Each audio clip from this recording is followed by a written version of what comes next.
हिंदुस्तानी को। ये अच्छी नहीं लगी मुझे, पसंद नहीं। लंबी मूवी इतना इंटरेस्टिंग नहीं है। कुछ कुछ परफॉर्मेंसेस कुछ कुछ एक्टर्स के सीनियर एक्टर्स के मुझे थोड़ा अटपटा लगा। सेकंड हाफ जब होता है ना तो स्टोरी बिल्ड करने में को थोड़ा ज़्यादा टाइम लगा देता है। हिंदुस्तानी को ये अच्छी नहीं लगी मुझे, पसंद नहीं। परफॉर्मेंस कैसी लगी? अच्छा है, थोड़ा सा लंबी मूवी इतना इंटरेस्टिंग नहीं है। लास्ट का आधा घंटा अच्छा है। हिंदुस्तानी को पहले हिंदुस्तानी वाला आई थी, वो कैसी लगी आपको? उसके कंपेयर में ये फिल्म कैसी है? कितने रेटिंग देना चाहिए आप इस फिल्म को 5 आउट ऑफ? हिंदुस्तानी को बहुत उम्दा, बहुत अच्छा, बहुत इंस्पायरिंग, बहुत मोटिवेटिंग, बहुत। फिल्म में एक्टर्स की परफॉर्मेंस कैसी लगी आपको? देखिए, ये फिल्म अगर देखनी है, चाहे वो पार्ट 1 हो, 2 हो या 3 हो, ये फिल्म ये माइलेज भी कमल हसन को ही दिया गया और देना भी चाहिए। बिकॉज़ हमको सिर्फ और सिर्फ वो 2 घंटा, 2.5 घंटा, 3 घंटा जो है उनका परफॉर्मेंस को अप्रिशिएट करना है। अगर वो माइंडसेट से आप फिल्म देखना जाओगे तो आप बोलोगे यार हमको उसको ही देखना है। औरों का परफॉर्मेंस है, सपोर्टिंग रोल्स है, ठीक है, अच्छी बात है, बट उनको ही देखना है। बहुत मज़ा आता है, अगर उनको देखते हुए बहुत मज़ा आता है। तो फिल्म की बात करूँ तो फिल्म में अच्छा क्या था, बुरा क्या लगा आपको? फर्स्ट पार्ट कैसा था, इसका डिफरेंट था क्या? देखिए, मेरा पॉइंट ऑफ व्यू अलग है। मैं कभी औरों का रिएक्शंस पे मैं तवज्जो नहीं कहता हूँ, नहीं देता, बिल्कुल नहीं। बिकॉज मैं जब एक फिल्म देखता हूँ, मैं उस स्क्रिप्ट का हिस्सा बन जाता हूँ। मैं फिल्म थिएटर में नहीं रहता हूँ, तब emotionally I am a part of that script. मैं सोचता हूँ आप जैसे खड़ी हैं, ये भाई साहब खड़े हैं, मेरे को लगता है मैं यहीं पे हूँ, उनके इर्द गिर्द में हूँ और मैं वो जीता हूँ, वो लाइफ को जीता हूँ। तो मुझे वो पॉइंट ऑफ व्यू से अगर आप फिल्म देखोगे तो आप डूबोगे वो कहानी में जब तक डूबोगे नहीं, you will not appreciate film. तो वही मेरा मैसेज है। In case if you want to see a good drama, a good acting, a good stunt, a good fight sequence, a good overall presentation, then you watch this film. तो मेरे लिए तो everything is positive, nothing is negative. अगर negative लोगों को क्या लगेगा वो भी मैं बता रहा हूँ।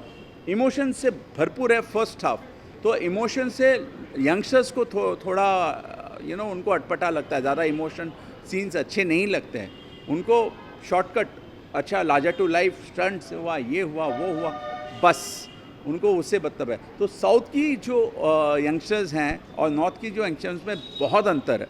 उनका जो टेस्ट है वो अलग है, इनका जो टेस्ट है वो अलग है। तो साउथ की ऑडियंस में, चाहे वो यंगस्टर्स भी मैं बोलता हूँ, उनको बहुत अच्छी लगेगी। अब नॉर्थ की ऑडियंस को कैसी लगेगी, मुझे लगता है वो ऐसा ही बोलेंगे जैसा मैं आपको बोल रहा हूँ।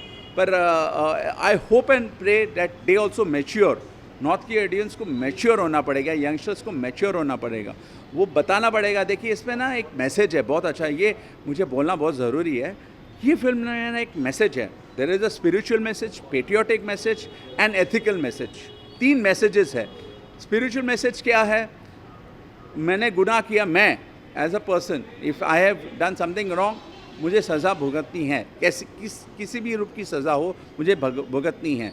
चाहे मैंने मेरे वाइफ को कुछ उनके साथ कुछ गलत किया तो वो मुझे एक टाइम का खाना नहीं देगी, वो मेरे लिए पनिशमेंट है।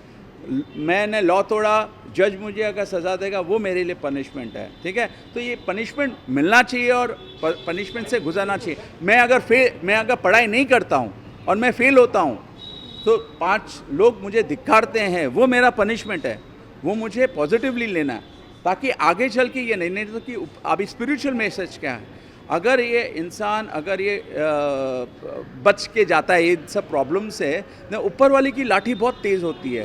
ऊपर वाले की जो लाठी है ना, वो उसमें आवाज़ नहीं होती है, वो बहुत ज़्यादा लगती है। तो फिल्म की बात में ही ये मैसेज है। इन माई पॉइंट ऑफ व्यू, अगर आप डीपली ये फिल्म को देखें तो आपको लगेगा he is an incarnation of God. Kamal Haasan ji Hindustani is an incarnation. वो आदमी आप सोचो, कभी सोच भी नहीं सकते। जो फर्स्ट हाफ में दिखाया गया था, उन्होंने अपने हाथों से अपना बेटे का कत्ल किया, अपने हाथों से। Can you imagine just to be ethical, just to be spiritual, just to be ये fair and ये justified? He killed his own son because इन्होंने वो घिनौना हरकत की थी और उसको वो सज़ा देनी थी और उसने अपने हाथों से दिया. तो यही मैं कहता हूँ. तो that is what the message is. तो ये एक कोई इंसान की बस की बात नहीं है, वो भगवान की बस की बात है. ऐसा अगर सज़ा देना है वो भगवान ही दे सकता है. आप समझ रहे हो? ओटीटी का दौर चल रहा है, ये फिल्में ऑलरेडी रीमेक कर चुके हैं लोग, तो ये इसे हिंदी में भी मिल जाएगा इजीली. ये फिल्म हिंदी में मिल जाएगी डब की हुई, तो क्यों देखना पसंद करेंगे लोग ये थिएटर में? अब वो उनका प्रॉब्लम है, मेरा प्रॉब्लम क्या है? मैं तो अपना एन्जॉयमेंट लेके निकल चुका हूँ. अगर वो एन्जॉय नहीं करे तो उनका प्रॉब्लम है. It's not my problem. My take on the film is it's a super duper entertaining film. I'm not saying a hit film, mind you. Super duper entertaining film. Sir अगर film की बात करें तो audience कितनी थी आप जब इस फिल्म को देखने गए? हाँ, तो अनफॉर्चुनेटली मैं वो गेज नहीं कर पाया ऑडियंस का reaction because there was a lot of rains today. तो लोग ऐसा, मैं आई एम श्योर सरफेरा देखने भी लोग आए नहीं होंगे. मुझे सरफेरा देखनी है. Akshay Kumar is a very good actor, no doubt about it. In fact मैं थोड़ा बायस्ड हूँ उसके तरफ क्योंकि he is an ex Boscoite. I am also from Don Bosco's. So मुझे एंड ही परफॉर्म्स वेल. तो आई एम श्योर वहाँ पे भी ऑडियंस इतनी खचाखच भरी. मैंने कल या सवेरे ही देखा था. बुक माई शो में बहुत हरा निशान बहुत ज़्यादा था, ग्रे निशान्स कम थे. तो I am sure because of the weather people have not ventured out. And मेरे ख्याल से जो रिलीज़ ऑफ द फिल्म जो है ना वो थोड़ा गलत है दोनों फिल्मों को. नहीं, ये दोनों नहीं. दे आर क्लैशिंग विथ कल्कि जो एक मूवमेंट चला है ना वो अभी भी मेलो नहीं हुआ है. I am talking about north में. I am talking about south में पीपल अभी भर के अभी भी कल्कि देखते जा रहे हैं. बिकॉज कल्कि is out of the world. It is really out of the world. वो ना रेपिटेटिव है, ना वो कॉपी है, ना कुछ है. It is an out of the world story. कौन ऐसा सोच सकता था कि ऐसा एक कहानी बनाई जाएगी. तो it is a very beautiful film. तो अभी थोड़ी दिनों बाद, मेरे ख्याल से कम 15-20 दिन या एक महीने बाद प्रोड्यूसर को ये फिल्म को रिलीज़ करनी चाहिए थी, इंडियन एंड सरफेरा. मैंने क्लैश कोई, मगर जब एक लाइक बाहुबली जब रिलीज़ होती है ना तो बाहुबली के सामने अब दूसरी फिल्म को रिलीज़ मत करो, समझदारी अपनाओ. तो they had the choice by the producers had taken the wrong decision. Sir 5 out of कितनी रेटिंग देना चाहेंगे? हाँ, again I don't give ratings. For me is a full on entertainer, full of emotions. खामियाँ पूछा आपने, खामियाँ मेरे तरफ से थोड़ा बहुत रहेगा, ठीक है.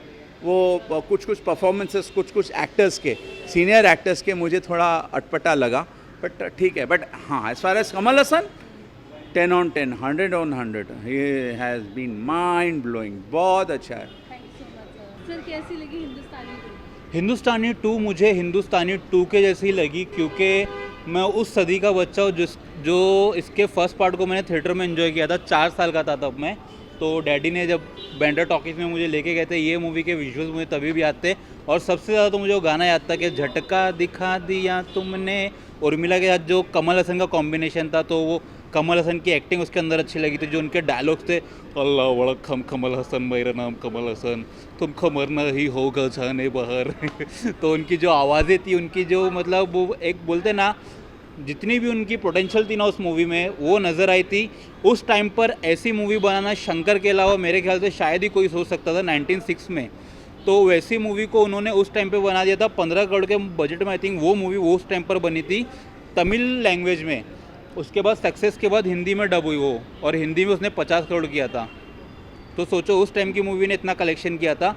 तो वही सोच के मैं इंडियन 2 का तो मेरे से पहले ही मुझे देखना था. और इंडियन 2 में भी वही करप्शन, वही रिश्वत, नीचे से लेके ऊपर तक सब रिश्वत ले रहे हैं और नीचे से लेके ऊपर तक सब मार खा रहे हैं कमल हसन के हाथ से. तो मज़ा आया मूवी देख के. ओटीटी का दौर है, रिमिक्स बहुत सारे आते जाते रहते हैं. इसका भी अगर ओटीटी डब होता है हिंदी में तो क्यों लोग आना पसंद करेंगे? OTT देखो कैसा है ना, वो वेले लोगों के लिए, जो मूवी लवर होगा ना, जिसको थिएटर में एक्सपीरियंस करना रहता है फर्स्ट डे फर्स्ट शो, या किसी को मतलब फर्स्ट डे फर्स्ट शो नहीं कभी और आ जाए, जिसको मूवीज़ पसंद है थिएटर में देखना, वो थिएटर में आता ही है. कंटेंट अगर अच्छा हो तो कोई भी आएगा. आपने मुंजिया में भी देखा होगा हाँ जी, तो मतलब वर्ड ऑफ माउथ जब आता है मूवी का तो पब्लिक आती है देखने, अच्छे कंटेंट लोगों को पसंद है, तो जिसको OTT का इंतज़ार है वो OTT का इंतज़ार करेगा, जिसको थिएटर में एक्सपीरियंस करना है वो थिएटर में आके एंजॉय करेगा मूवी। परफॉर्मेंस की बात करें तो परफॉर्मेंस कैसे लगे आर्टिस्ट की, डायरेक्शन कैसा लगा? शंकर का डायरेक्शन एज़ यूजुअल हमेशा अच्छा ही होता है, क्योंकि मैंने उनकी जितनी भी मूवीज़ देखा वो ना नायक अनिल कपूर की झकास, वो भी एक नंबर थी, मतलब उसमें भी मज़ा आया था।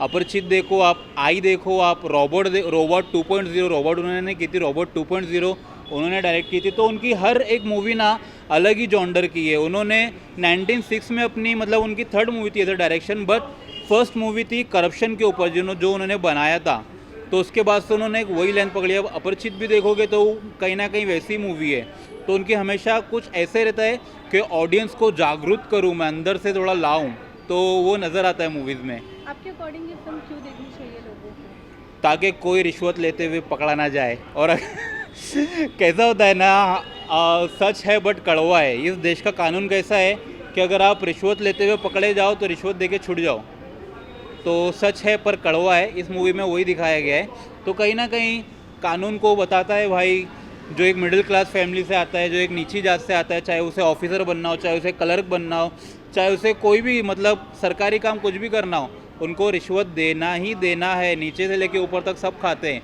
खा खा के पेट फुलाते हैं और अपने बच्चों को खिलाते हैं। तो भाई वो ये मूवी उसी चीज़ के ऊपर दर्शाती है। सो 5 आउट ऑफ कितनी रेटिंग देना चाहेंगे? इस मूवी को मैं दूंगा 3.5 star.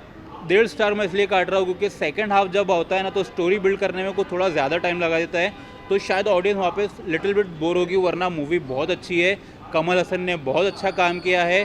Each and every one Indian should be watch this movie. कितने लोग थे थिएटर में जब इस दौरान जब फिल्म देख रहे थे? देखो यार, मैं झूठ नहीं बोलूँगा, मैं अगर मतलब मुझे मूवी अच्छी लगी तो मैं ये नहीं बोलूँगा कि थिएटर में 100 लोग थे।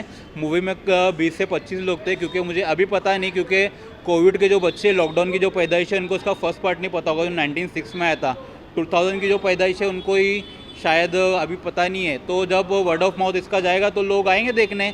देखते हैं, मूवी तो अच्छी है, सरफराज तो अच्छी है, जो लोगों को टॉर्चर कर रही है आजकल। मीडिया स्क्रीनिंग देखा था मैंने उसकी। Thank you so much.